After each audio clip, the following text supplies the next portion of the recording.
mon meilleur ami, mon ami de tout le temps, toujours prêt à me consoler.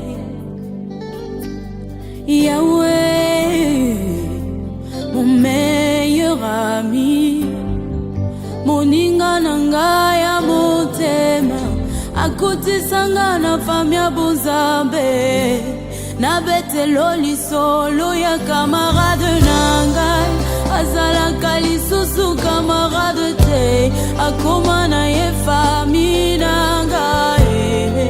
Il est mon meilleur ami, son nom c'est Jésus. Gloire et l'honneur te soient rendus, Seigneur Dieu Tout-Puissant.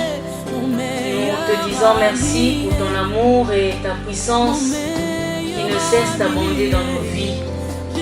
Bénis-nous Seigneur, aide-nous chaque jour, tu veux nous parler au travers de ta parole. Parle-nous encore Seigneur, nous voici disposés à t'écouter au nom de Jésus. Amen. Frères et sœurs dans le Seigneur, nous voici encore cet après-midi pour la suite de notre semaine sainte. Alors pour aujourd'hui, nous avons comme sous-thème Jésus est la porte et le chemin. Jésus est la porte et le chemin. Nous avons comme texte biblique Jean chapitre 10, les versets 7 à 10 et le chapitre 14, les versets 4 à 6. Lisons. Jean chapitre 10, les versets 7 à 10. Jean chapitre 10, les versets 7 à 10. Jésus leur dit encore, en vérité, je vous le dis, je suis la porte des brebis. Tous ceux qui sont venus avant moi sont des voleurs et des brigands, mais les brebis ne les ont point écoutés. Je suis la porte. Si quelqu'un entre par moi, il sera sauvé. Il entrera et il sortira et il trouvera des pâturages. Le voleur ne vient que pour dérober, égorger et détruire. Moi, je suis venu afin que les brebis aient la vie et qu'elles soient dans l'abondance. Amen. Le chapitre 14, versets 4 à 6, je cite, « Vous savez où je vais et vous en savez le chemin. » Thomas lui dit, « Seigneur, nous ne savons pas où tu vas. Comment pouvons-nous en savoir le chemin? »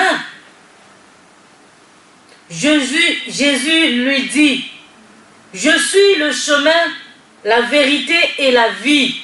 Nul ne vient au Père que par moi. » Amen. Alors c'est pourquoi, bien-aimés dans le Seigneur, comme le thème nous dit, Jésus est la porte et le chemin. Donc la porte symbolise l'accès, car c'est par la porte qu'on entre dans un endroit quelconque. Et le chemin est la direction qui conduit à un lieu. Quand Jésus dit qu'il est la porte, il voulait dire que c'est par lui seul que l'on peut entrer de nouveau dans la communion avec Dieu, que c'est lui qui nous donne accès au Père.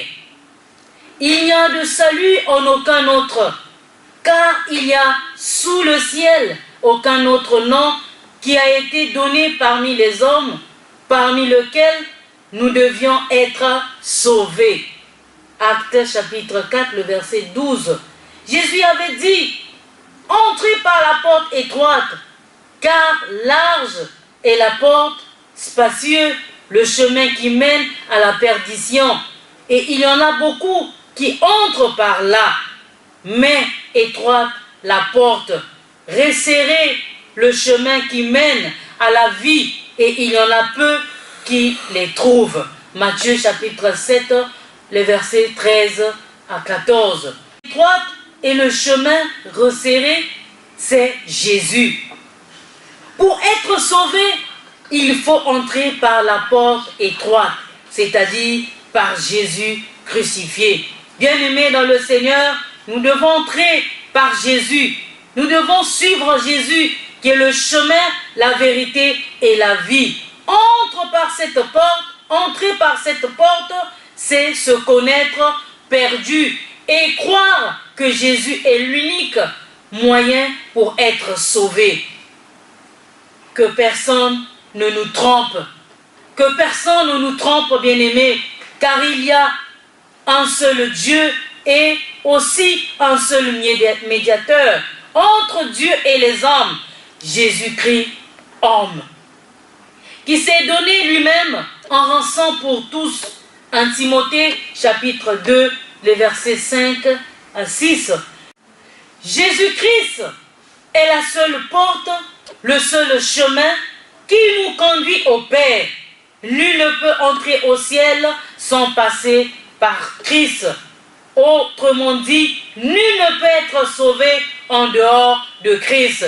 Alors que nombreux sont perdus, nombreux cherchent d'autres portes, peut-être des petites portes de ce monde.